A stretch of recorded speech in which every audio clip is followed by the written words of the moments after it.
بسم اللہ الرحمن الرحیم۔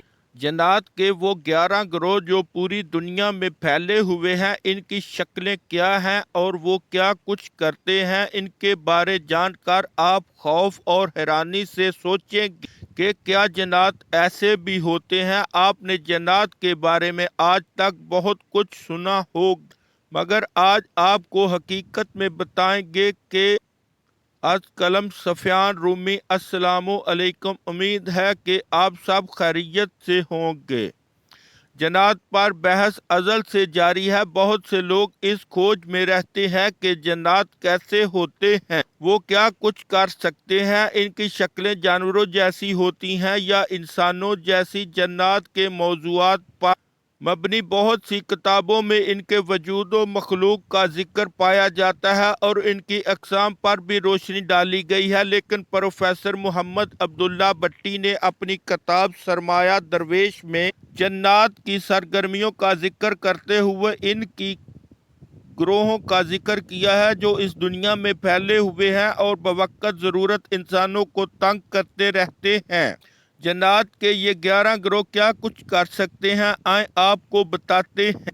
پہلا گروہ، ارواح خبیثہ کی یہ قسم کسی گھر یا مکان کے اندر سکونت اختیار کر لیتی ہیں اور گھر کے باشندوں کو خواب اور بیداری میں ڈراتی اور تکلیف پہنچاتی ہیں۔ دنیا کے ہر شہر میں کوئی نہ کوئی ایسا گھر اور مکان ضرور ہوتا ہے جن میں یہ جن رہائش رکھتے ہیں۔ ایسے مکان اور گھر کو عام طور پر بارہ اور عصیب زدہ کہتے ہیں۔ ایسے مکانات اور گھروں میں اس گروہ کے جنات مختلف حرکتیں کرتے ہیں۔ بعض اوقات گھر کے رہنے والوں پر اینٹیں اور پتھر برساتے ہیں، بعض جگہ پاخانہ اور گندگی پھینکتے ہیں، کئی گھروں کے دریچے اور الماریوں سے چیزیں نیچے گراتے ہیں اور توڑتے پھوڑتے رہتے ہیں۔ کئی بار یہی جنات و شیاطین گھر میں کپڑوں اور سامان کو آگ لگا دیتے ہیں۔ یہ گروہ غیر آباد اور تاریک مکانوں میں بھی اپنا بسیرا کر لیتا ہے۔ اسی لیے حدیث شریف میں ہے کہ شام کے بعد اپنے مکان کے دروازے کو کھلا نہیں چھوڑنا چاہیے، کیونکہ ایسے وقت میں بعض مسافر جنات آ کر ان میں بسیرا کر لیتے ہیں، بعض گھروں اور دکانوں کی برکت سلب کر لیتے ہیں اور گھروں میں فساد اور جھگڑے پیدا کرتے ہیں اور گھروں میں رہنے والے افراد کے درمیان تفرقہ عداوت پیدا کرتے ہیں۔ سفلی عاملین اسی گروہ کو مدد سے مندرجہ بالا کام کرواتے ہیں۔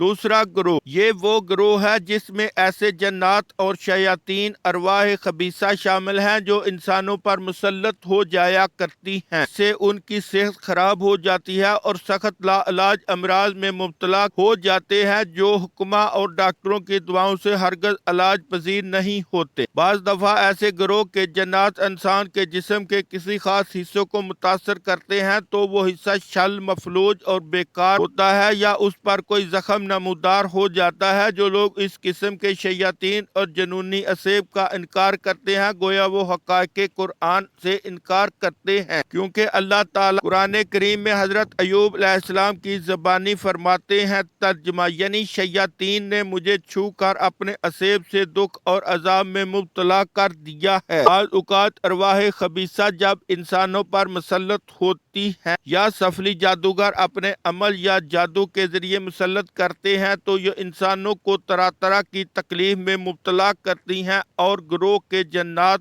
کو تسخیر کیا جا سکتا ہے۔ ہندوستان، چین اور تبت کے لوگوں میں اس قسم کے سفلی عاملین بکثرت پائے جاتے ہیں۔